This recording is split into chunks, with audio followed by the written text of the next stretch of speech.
Assalamu alaikum. Hi, hello. Welcome to Chennai Flavors in UAE. I'm Farzana. So இன்றைக்கி பார்க்க போகிற video வந்து Suhoor to iftar vlog தான் பார்க்க போகிறோம்.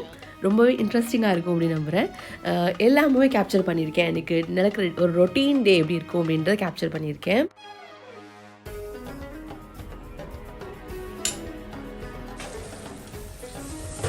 ஸோ உங்களுக்கு வந்து ரமதான் எப்படி போயிட்டுருக்கு அப்படின்னு நீங்கள் சொல்லுங்கள். எங்களுக்கு வந்து அல்ஹம்துலில்லாஹ் நல்லாவே போயிட்டுருக்கு. இந்த இயர் பார்த்திங்கன்னா ரொம்பவே ஈஸியாக இருக்க மாதிரி எனக்கு ஃபீல் ஆகுது. ஏன்னு தெரியல. உங்களுக்கு எப்படி போயிட்டுருக்கு, உங்கள் ஊரில் எப்படி இருக்குது அப்படின்னு சொல்லுங்கள் எனக்கு. இங்கே யூஏயில் பார்த்திங்கன்னா நல்ல ஒரு ஈத் வந்தாவே பார்த்துக்கோங்க, அந்த 1 மாதம் 2 மாதம் ஃபுல்லாகவே செம்ம ஜாலியாக இருக்கும். ஸோ நைட் லைஃப் பார்த்திங்கன்னா பஞ்சமே இல்லாமல் ரொம்பவே ஜாலியாக இருக்கும். அதுதான் சொல்ல வந்தேன். இன்றைக்கி ஒரு ரொட்டீன் டே தான், எப்படி போயிட்டுருக்கு அப்படின்னு பார்க்கலாம். ஒரு டே ஃபுல்லாக எனக்கு எப்படி போகுது அப்படின்றத காமிச்சிருக்கேன். இங்கே வந்து ஸ்கூலெல்லாம் கூட லீவ் அப்படின்றதுனால நான் ஃபஜர் முடிச்சு படுத்தேன்னா நான் எனக்கு லுஹருக்கு தான் எழுந்துப்பேன். அதுக்கப்புறம் தான் என்னோடய டே ஸ்டார்ட் ஆகும். லைக் லுஹர் முடிச்சுட்டு அதுக்கப்புறம் நான் கிச்சன் போகிறதே ஒரு 2-3 அந்த மாதிரிக்கு மேலே தான் நான் எப்போவுமே யூஸ்வலாக போவேன். அன்றைக்கி ஒரு டே எப்படி போயிட்டுருக்கு அப்படின்னு காமிச்சிட்ருக்கேன்.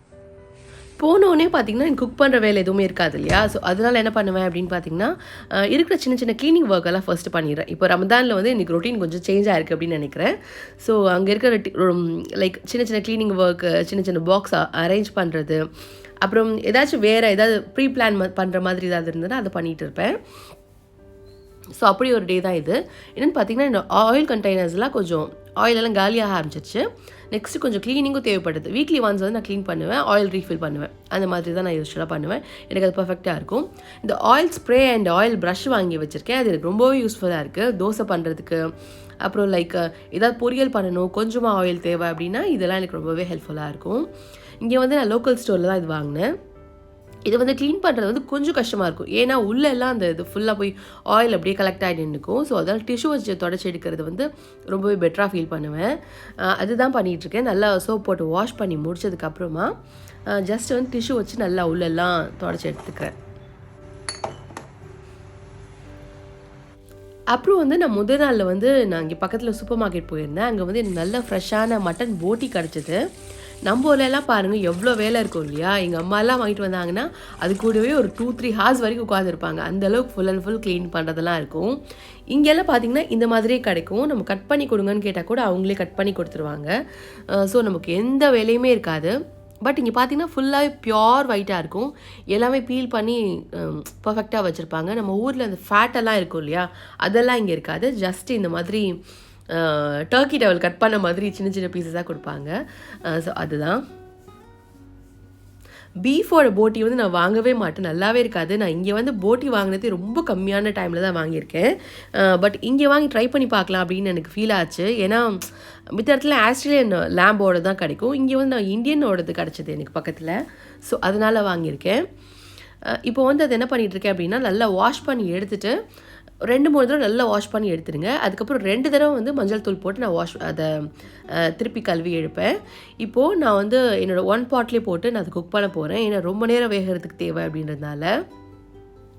இது வந்து சாலிடாக பார்த்திங்கன்னா ஒரு 10-15 விசில் அளவுக்கு கூட வேகுங்க. ஸோ நான் இப்போ என்ன பண்ணிகிட்ருக்கேன் அப்படின்னா இது வந்து 1 hour அளவுக்கு நான் ஒரு 30 minutes அளவுக்கு ஃபர்ஸ்ட் வந்து குக் பண்ணி பார்த்தேன். அது எனக்கு பத்தாத மாதிரி இருந்தது. திருப்பி ஒரு 30 minutes அளவுக்கு திருப்பி நான் வச்சேன். ஸோ டோட்டலி பார்த்திங்கன்னா ஒரு 1 hour அளவுக்கு எனக்கு தேவைப்பட்டது. இதோட ரெசிபி பார்த்திங்கன்னா ஜஸ்ட்டு 1 ஸ்பூன் அளவுக்கு ஆயில் மட்டும் சேர்த்துக்கோங்க. சேர்த்துட்டு நம்ம கட் பண்ணி வச்சுருக்க மட்டன் போட்டி அது கூட ஆட் பண்ணிக்கோங்க. அப்புறம் 1 ஸ்பூன் அளவுக்கு ஜிஞ்சர் கார்லிக் பேஸ்ட், அவ்வளோதாங்க. சில பேர் வந்து மஞ்சள் தூள் கூட போடுவாங்க, அது உங்களோட ப்ரிஃபரன்ஸ் தான். போட்டு நல்லா சாட்டே பண்ணிவிட்டு அப்புறம் மூடி வச்சு குக் பண்ண வேண்டியது தான். குக்கரில் வச்சிங்கன்னா கொஞ்சம் தண்ணி எக்ஸஸாக வைக்கலாம். பட் நான் எனக்கு 1 பாட்டில் வைக்கிறதுனால தண்ணி வந்து ரொம்ப கம்மியாக தான் சேர்த்துக்க போகிறேன் இதுக்கு. சின்ன குழந்தைங்களுக்குலாம் பார்த்திங்கன்னா இந்த போட்டியை வந்து பாயில் பண்ணிவிட்டு இந்த வாட்டர் இருக்கும் இல்லையா, அது சூப் மாதிரி இருக்கும், குடிக்கவும் ரொம்ப டேஸ்ட்டாக இருக்கும். அதுதான் கொடுப்பாங்க. அது ரொம்பவே ஹெல்தி குழந்தைங்களுக்கு. சின்ன குழந்தைங்களுக்கு வந்து அந்த காரம் எதுவுமே இருக்காது இல்லையா. ஸோ விரும்பி குடிப்பாங்க. அன்றைக்கி பார்த்திங்கன்னா எங்களோட இஃப்தார் டைம் வந்துருச்சு. ஸோ நான் இன்றைக்கி என்ன பண்ணியிருக்கேன் அப்படின்னு பார்த்தீங்கன்னா, சிம்பிளாக தான் பண்ணியிருக்கேன். பஜ்ஜி பண்ணியிருக்கேன், எக் பஜ்ஜி பண்ணியிருக்கேன், அப்புறம் கொஞ்சம் வாழைக்காய் பஜ்ஜி, மிளகா பஜ்ஜிலாம் பண்ணியிருந்தேன். அப்புறம் கட் ஃப்ரூட்ஸ் இருந்தது. அப்புறம் கஞ்சி வந்து இங்கே பக்கத்தில் ஒரு ரெஸ்டாரண்ட்டில் வந்து பண்ணியிருந்தாங்க. தமிழ் ரெஸ்டாரண்ட் தான். ஸோ நல்லா இருந்தது, அவங்களுக்குலாம் ரெக்கமெண்ட் பண்ணலாம் அப்படின்றதுக்காகவே வாங்கியிருந்தேன். பட் நிஜமாகவே நல்லா இல்லை. சாம்பார் சாதத்தை வந்து தண்ணியில் கரைச்ச மாதிரி இருந்தது. ரொம்ப மோசமாக இருந்தது. அதுக்கப்புறம் எனக்கு மஹ்ரிப் முடிச்சுட்டு எனக்கு தராவி போகிறதுக்கு கரெக்டாக இருக்கும் எனக்கு டைம். ஸோ அதுதான் பார்க்க போகிறீங்க இதுக்கப்புறம்.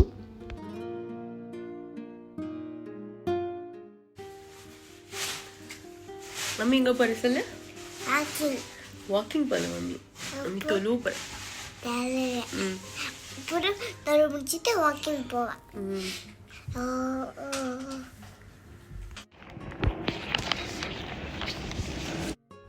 எங்கள் வீட்டு பக்கத்தில் பார்த்திங்கன்னா ஒரு மஸ்ஜித் இருக்குது. ஸோ அங்கே தான் மேக்ஸிமம் வந்து நாங்கள் தராவி தொழுறதுக்கு போவோம். இல்லைன்னா கொஞ்சம் டைம் இருக்குது, இஃப்தார் கொஞ்சம் சீக்கிரம் முடிஞ்சிச்சு அப்படின்னா இங்கே வேறு பள்ளியெலாம் கூட பக்கத்தில் இருக்குது. ஸோ அங்கெல்லாம் போய் பார்ப்போம். ஒவ்வொரு பள்ளியுமே டிஃப்ரெண்ட்டாக அழகழகாக இருக்கும் இங்கே. பட் சில பள்ளியில் மட்டும்தான் விமன்ஸ்லாம் தொழுவுறதுக்கு இடம் இருக்கும். ஸோ அதுவும் பார்த்து போகணும். அது மட்டும் இல்லாமல் இந்த ரமதான் டைமில் பார்த்திங்கன்னா அவ்வளோ கூட்டமாயிரும். மைஷா கிட்ட பார்த்தீங்கன்னா வெறும் பேண்ட் ஷர்ட்ஸ் மட்டும்தான் இருக்குது. அவளுக்கு அது மட்டும் இல்லாமல் அவள் கம்ஃபர்டபுளாக நம்ம எவ்வளோ ட்ரெஸ் வாங்கி கொடுத்தாலும் அவள் ஒரு 4-5 ட்ரெஸ்ஸை வச்சுட்டு அதே தான் திருப்பி போடுவாள். அப்புறம் அவளுக்கு பிளாக் கலர் ட்ரெஸ் தான் ஃபுல்லாகவே அவளுக்கு இஷ்டம். அப்படின்றதுனால ஃபுல்லாக பிளாக் தான் போடுவாள். நம்ம என்ன வாங்கி கொடுத்தாலும் அதில் பிளாக் இருந்தால் அதை மட்டும் தான் பிக் பண்ணி போடுவாள். நானும் அவள் வேறு ட்ரெஸ்ஸஸ்லாம் போடும், கலராக போடணும் அப்படின்னு சொல்லிட்டு நிறைய ட்ரெஸ்ஸஸ் வாங்கி கொடுப்பேன். ஃபைனலாக பார்த்தீங்கன்னா அதை அப்படியே கபோர்டில் வச்சுருவாள். இப்போ அவள் என்ன சொல்லியிருக்கா அப்படின்னா, அவளுக்கு புர்ஹா வேணும் அப்படின்னு கேட்டா. ஏன்னா தொழு வரா இல்லையா, ஸோ அவளுக்கு புர்ஹா வேணும் அப்படின்னு கேட்டா. சரி ஓகே, அட்லீஸ்ட் இதையா உருப்படியாக கேட்குறாளே அப்படின்னு சொல்லிட்டு கூட்டிகிட்டு போய் எனக்கு வாங்கி கொடுக்கறதுக்காக கூப்பிட்டு போயிருந்தேன். இது வந்து எங்கள் வீட்டிலேருந்து கொஞ்சம் தூரம் இருக்குது இந்த கடை. ஸோ இங்கே வந்து நல்ல புர்ஹாஸ்லாம் கிடைக்கும் ரீசனபிள் ரேட்டில்.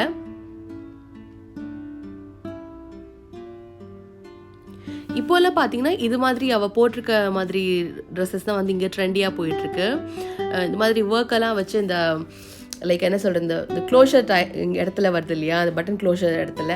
ஸோ அந்த மாதிரி வரும். கீழே எல்லாம் பார்த்தீங்கன்னா அந்த ஃப்ரில்ஸாக அந்த ப்ளீடடாக வரும். அது பார்க்கவே ரொம்ப அழகாக இருக்கும்.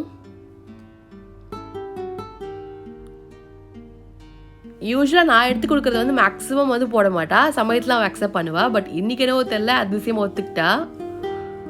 ஸோ அதுதான் ஃபைனலி வாங்கிட்டு வந்தோம். வந்ததுக்கப்புறமா போட்டி வந்து நல்லாவே குக் ஆகிடுச்சு. ஸோ அதுதான் குழம்பு பண்ண போகிறேன்.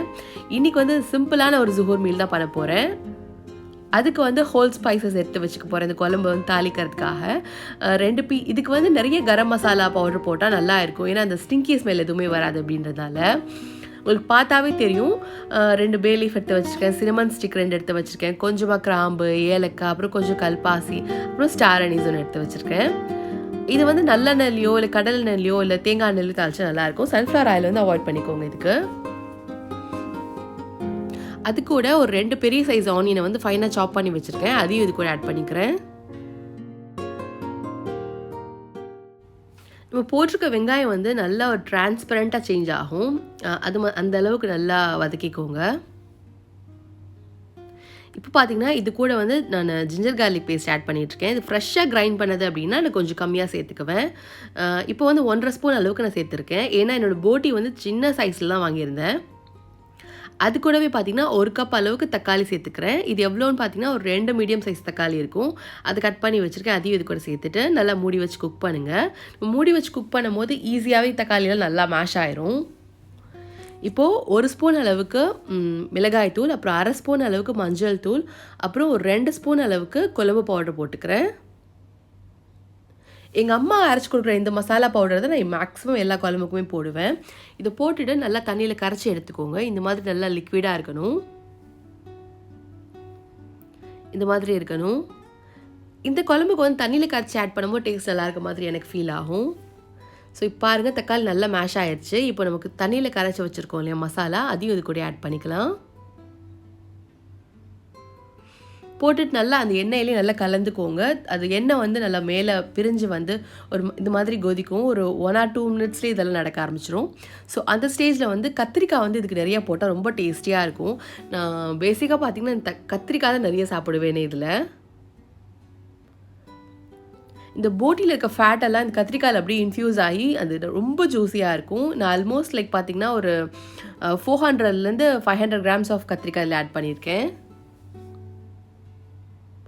இந்த ஹைப்ரிட் பார்த்திங்கன்னா இதோட பேர் என்னென்னு பார்த்தீங்கன்னா இங்கெல்லாம் ஆகாஷவாணி அப்படின்னு சொல்லுவாங்க இந்த கத்திரிக்காயோட நேமு. நம்ம ஊரில் இந்த பேர்லாம் சொல்கிறாங்களா அப்படின்னு சரியா தெரியல. பட் இங்கெல்லாம் பார்த்தீங்கன்னா ஆஃபர் புக்லலாம் ஆகாஷவாணி அப்படின்னு தான் போட்டிருக்கோம். பட் இந்த கத்திரிக்காய் ரொம்ப டேஸ்டியாக இருக்கும், நல்லா டெண்டராகவும் இருக்கும். இப்போ பார்த்தீங்கன்னா நான் போட்டி இது கூட ஆட் பண்ணிக்கிட்டேன். அப்புறம் கருவேப்பிலை வந்து நான் முதல்ல போட்டுக்கணும், மறந்து போயிட்டேன். ஸோ இந்த ஸ்டேஜில் ஆட் பண்ணிக்கிறேன். அப்புறம் கொதிக்கும் போதே ஒரு கை அளவுக்கு புதினாவை நான் போட்டுருவேன். ஏன்னா அதோட டேஸ்ட் வந்து ரொம்பவே நல்லா இருக்க மாதிரி எனக்கு ஃபீல் ஆகும். அப்புறம் இந்த குழம்புக்கு தேவையான உப்பு போட்டுக்கிறேன். இந்த கிரேவி வந்து பார்த்திங்கன்னா முழுக்க நமக்கு வந்து அந்த போட்டியோட சூப் இருக்கு இல்லையா, ஸோ அதில் தாங்க ப்ரிப்பேர் பண்ணணும். அப்போ தான் டேஸ்ட் நல்லா இருக்கும்.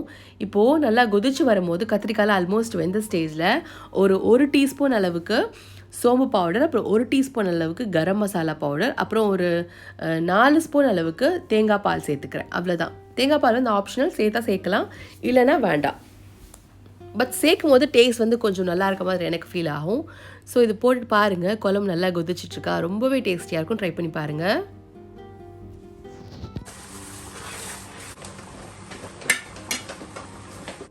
குழம்பு ஆஃப் பண்ணுறதுக்கு முன்னாடி இதில் கொஞ்சம் வந்து மல்லி இலை, அப்புறம் வந்து கொஞ்சமாக பச்சை மிளகாய் சேர்த்துக்கிறேன். இது கூட போட்டுட்டு அப்படியே மூடி வச்சுருங்க. சாப்பிட்றதுக்கு முன்னாடி அட்லீஸ்ட் ஒரு ½ அன் ஹவராக செட்டில் ஆகணும். அப்போ தான் டேஸ்ட் வந்து இன்னுமே நல்லா என்ஹான்ஸ்டாக இருக்கும். உங்களோட துவாஸ் அண்ட் ப்ரேயர்ஸில் என்னையும் என் ஃபேமிலியும் ஞாபகத்தில் வச்சுக்கோங்க. நானும் அதே மாதிரி பார்க்குற எல்லாருக்காகவும் துவா செய்கிறேன். ஸோ தேங்க்ஸ் ஃபார் வாட்சிங். பாய்.